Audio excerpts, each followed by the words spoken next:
people like me. You need people like me so you can point your fingers and say, that's the bad guy. That's the bad guy. That's the bad guy. That's the bad guy. That's the bad guy.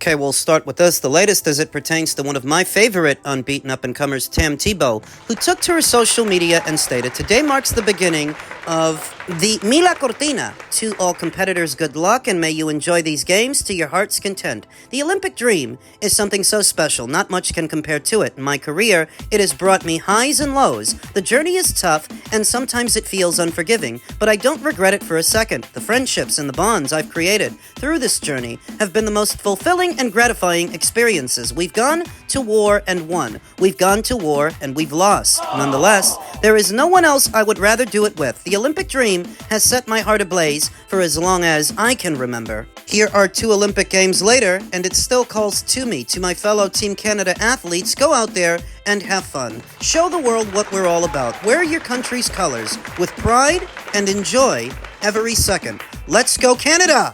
Let's go! I take it from that lengthy caption that things perhaps didn't go as planned for Thibeault in what was her latest Olympic run, and now she is returning to the paid ranks. The other day, I saw her take a picture with all the girls set to fight in MVP's inaugural UK show, which gives me the impression that she's probably going to box on that card. Sporting an unblemished record of 4 wins with no losses and no draws, 3 knockouts in a short amount of time, Thibeault has left a lasting impression on me to where I think she can rule the women's middleweight division and perhaps the super middleweight division when the time comes. Last in action in September of last year opposite the ring, Christina Mazzata, who she stopped in the first round of a contest scheduled for 6. She debuted as a professional in late 2024 and fought 3 times last year, so she had a productive year last year, and trying for the Olympics doesn't seem to have costed her that much time. 29 years old. Younger now than both the reigning champions in the middleweight division, Kay Scott and Desley Robinson.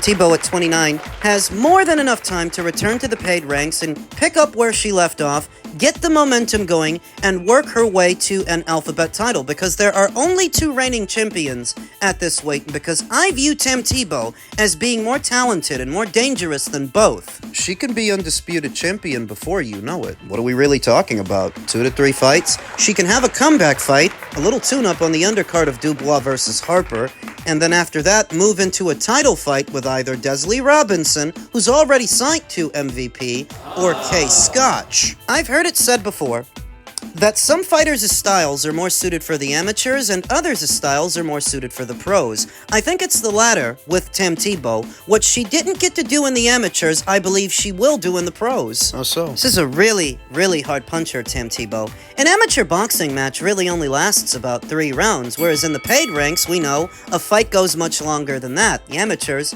that's really just point scoring. But in the pros, it's a little hard to imagine a lot of girls standing up to Thibeault's power and her work rate and her boxing for more than just 3 rounds, like they do in the Amis. In the pros, I believe Tim has everything it takes to rule this weight class. It also helps that she's a tall drink of boxing. She's quite statuesque for the weight. Very long and limber, with the weight evenly distributed and the power. And she's a southpaw. I think that also helps. We know how tricky those southpaws can be.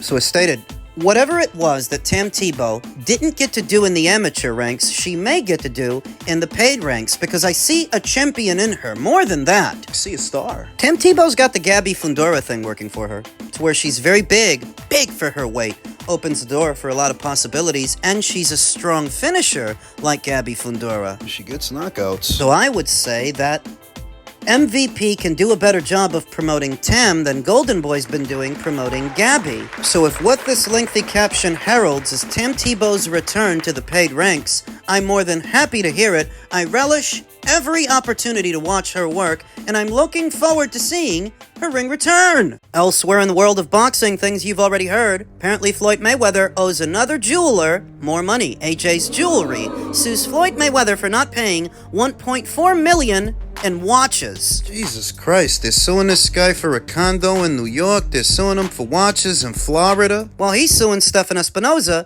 and Showtime. When you hear the name Floyd Mayweather, you think of two things: undefeated record, undefeated spending. But now, there's a little plot twist. The Miami Jewelry Company is suing the boxing legend for allegedly defaulting on a $1.4 million payment. Yes, million with an M. And what was on the shopping list? Just 26 watches and 15 gold chains, the usual. The purchase reportedly went down in August of last year. 26 watches. That's not a collection. That's a small museum. For a guy who already owns a fuck ton of watches. Expensive, gaudy watches. 15 gold chains? That's not an accessory. That's a backup plan in case Fort Knox runs law. In a lawsuit filed in Miami-Dade County Circuit Court, AJ's Jewelry alleges Mayweather, described as a regular customer for more than 17 years, stopped by the store twice in August 2025 and picked up 15 gold Cuban link chains, 1 gold bracelet, and 26 luxury gold and diamond Cartier Rolex, Patek Philippe, and Audemars Piguet watches. The retired boxer asked to pay the $1.6 million he owed at a later date, the complaint alleges. Now, why would AJ's Jewelers have allowed Floyd Mayweather to walk out with that much of their merchandise without paying the same day? Because he's been shopping there for 17 years because of his reputation. Floyd's kind of guy to where when the store owner sees him walk in, he thinks he's landed a big score. He's about to make a lot of money because he is known as the money man. Because of the party's long-standing relationship and prior transactions, AJ's Jewelry reasonably believed and relied upon Mayweather's promises to pay for the jewelry items that it took possession of in full, the complaint states. Among the watch purchases are a stainless steel $105,000 Patek Philippe 5711, $105,000 stainless steel Patek Philippe Moon Phase, and a $235,000 yellow gold Audemars Piguet Royal Oak Perpetual, according to invoices contained in the complaint. AJ's Jewelry claims that Mayweather has paid a total of $300,000 through two separate wire transfers, one on August 21st of last year and the other on October of last year. The lawsuit further alleges that Mayweather submitted 5 other checks between August and November that bounced. The store says it's still owed $1.3 million. How fucking embarrassing for someone of Floyd Mayweather's stature to be running around handing out bad checks. What could he need with that many watches if he already knows funds are dry, he's low on liquid cash? Looks like a flip to me. Floyd Mayweather wasn't in there getting all this jewelry for his own personal collection. I think he was trying to flip it. Go in there, get a watch that costs about $100,000, you flip it for $200,000 on the premise that it used to belong to Floyd Mayweather. You go in there, you get a watch that costs in excess of $200,000, you sell it for $500,000 so that you can make your money back, and then some. A flip. AJ's Jewelry has repeatedly contacted Mayweather both orally and in writing to request payment of the remaining balance for the jewelry. The complaint reads, each time Mayweather acknowledges the debt owed and promises to pay for the jewelry, then never sends the monies owed. Still, the image of someone buying nearly 24 watches at once is peak Mayweather energy. Go big or go home, preferably in a house with 10 closets for jewelry. One thing is certain, when Floyd shops, he does not browse, he conquers. Now the question is whether this legal fight will tick quietly in the background or turn into a full-blown spectacle, because when it comes to Floyd Mayweather, nothing is ever small. Not the purchase, the headlines, and definitely not the price tags. What do you think the market is for used jewelry among people who have that kind of money to spend on jewelry? I would think that anybody who has that kind of money to blow on watches and chains and bracelets, I would think would want something new and something original, not something that somebody else owned. But that's what I think Floyd is doing. He's borrowing against his own credit with these retailers to then take that jewelry and sell it to somebody else at a higher price so that he can make back what he owes the jeweler and some extra money for his pocket. Now, this kind of a crack-a-jack flip is hardly going to be enough to get him out of the hole with all the people that he owes money, which is likely why, after all these years of letting Al Heyman handle his money, he's now looking for it. Blindly, I might add. The arrangement that he's had with Al Heyman for over 15 plus years is lunacy. I don't care how much you like the guy, how much you trust him. You shouldn't trust anyone with that much of your money. What the fuck, are you, a moron? So are these the smart investments that Floyd's been blubbering about for all of these years? Borrowing against his own credit against retailers, then flipping it for a marked up price. That's child's play. Not what you would expect from a man who bragged that he was raking in $300 million a month from commercial real estate. Surely somebody making that much can afford to pay a little old $1.6 million for some little old chains and watches. It's what I've been telling you. And oftentimes when I did, I'd get the odd guy in the comment section accusing me of hating on Floyd by suggesting that at the rate that he's spending money and all these people that he owes money, this guy might be broke. How could he be broke if he made all of that money throughout his career? Could be because Al Heyman stole it. That's how it goes when you're ahead of the curve. All the dumb dullards that are weeks, months, and even years behind because you can process information faster than they can. You hate him. That's how it went for Galileo centuries ago. That's how it went for Ring IQ years later. You're likening yourself to Galileo? I'm likening this to those who can see the forest through the trees and those who can't. I do not anticipate that Floyd Mayweather will see a dime out of this lawsuit that he's levied against Showtime and Stephan Espinoza, and when he doesn't, the weight of his debts may be enough for him to buckle, for him to file Chapter 11. File bankruptcy. You'll often hear it said that, well, that's nothing. I mean, rich people file Chapter 11 all the time. Strategic move, what the would-be business analysts would have you believe, but what is Floyd Mayweather's main source of revenue, his main source of income at this point? Because he is not making now what he used to. So what's his main source of revenue? Exhibition matches? Supposed to have another one coming up in Greece over the summer months against retired Hall of Fame kickboxer Mike Zambides. Call me crazy, but I don't think whatever Floyd Mayweather is making from that fight will be enough to counter his debts or support his lavish lifestyle. And that he's even taking on an exhibition with a guy like that who's not necessarily all that well known in the United States accents the gravity of his situation. Floyd's equivalent of scrounging for change in the proverbial couch cushions. He's looking for money wherever he can find it. He was supposed to be having an exhibition with Mike Tyson, but things have since gone quiet for that. There was also talk about him running it back with Manny. And things have since gone quiet for that. The only new news involving Floyd are all the people that he owes money, the lawsuit he's got against Stephan Espinoza and Showtime, and an exhibition with little-known Mike Zambides. I mean, he's well-known in kickboxing circles. If you follow kickboxing, you'll be familiar with that name, though generally, kickboxers are not as known as regular boxers. Regular boxing, it's just not as big a sport. So because of that, how much could he actually be making for doing a waltz with a retired kickboxer? Not on a major platform at that.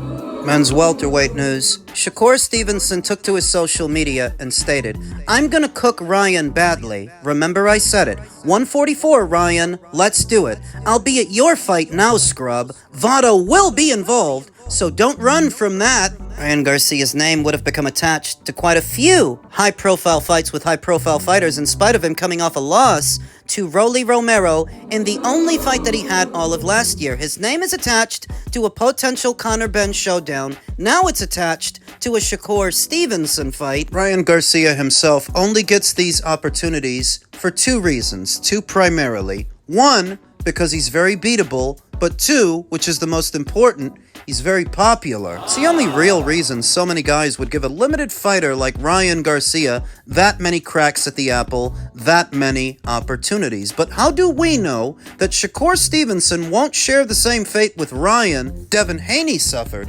Devin Haney, who now says the Ryan Garcia rematch is dead. That ship sailed when he dropped out of VADA testing. You know that I actually wondered about that? Where are we with the Devin Haney versus Ryan Garcia rematch? And what about the anti-doping testing for Ryan's upcoming fight with Mario Barrios? It being that Ryan tried to blame VADA for his samples, claiming that they were tampered with, that they were tainted.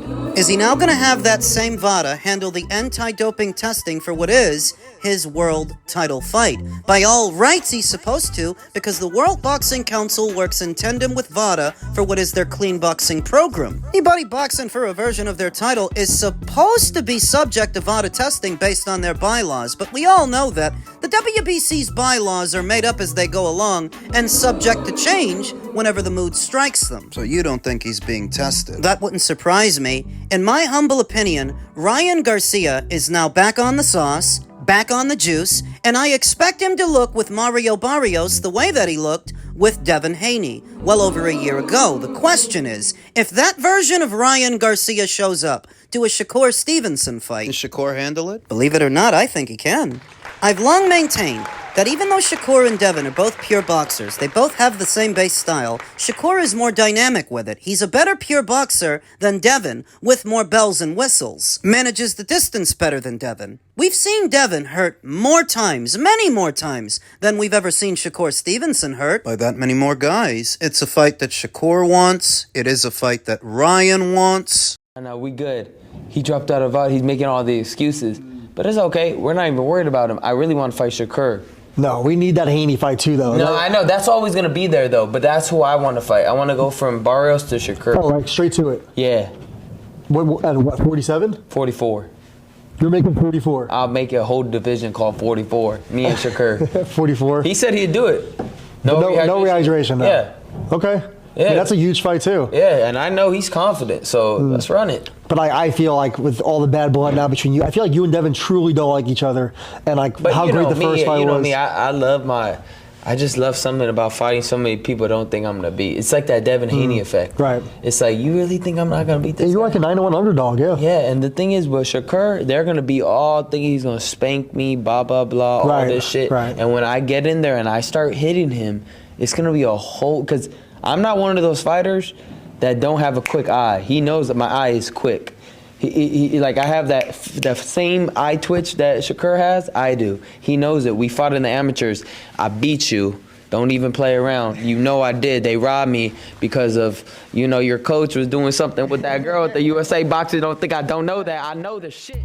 The fight can happen. It can be made as soon as their next fight, because Turkey El Sheikh is paying for Ryan's next fight, and he already paid for Shakur Stevenson's last one. With his help, the fight between them can become a reality, and most people might assume that a fight between Shakur and Ryan is going to be a sequel of a fight between Devin and Ryan. It'll be the same thing. But I'm telling you now, Shakur Stevenson is levels above Devin Haney. He is much better with that base style, much craftier, and it will take for him to fight Ryan Garcia for you guys to see that. For you to see what I see. He will decision Ryan. He won't knock him out. By now, everybody knows Shakur Stevenson is no knockout merchant. But he'll beat him, and he'll make it look easy. The same way I told you that he would make it look easy against Teofimo, he will make it look easy against Ryan. You'll see.